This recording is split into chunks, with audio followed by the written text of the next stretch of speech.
Hello mga ka-farm! For today's video, kumain kami sa isang Chinese restaurant sa Angeles City. Matagal na din gustong kumain ng mother-in-law ko dito at ngayon nga ay sinubukan namin dito sa Friendship Garden Restaurant.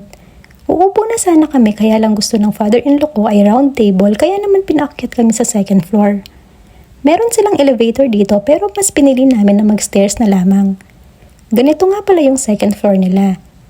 At ito ay iilan lamang sa kanilang mga menu dahil sobrang dami ng menu kaya naman hindi ko na lahat kinunan.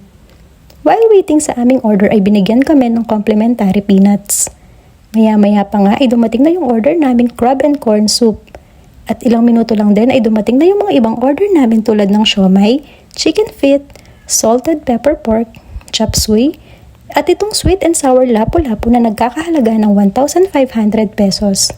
Dito pa nga lang sa fried rice nila ay sold na ako.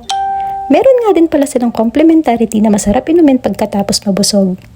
Kaya naman kung naghahanap kayo ng bagong kainan, try nyo na dito. Yun lang mga ka-farm!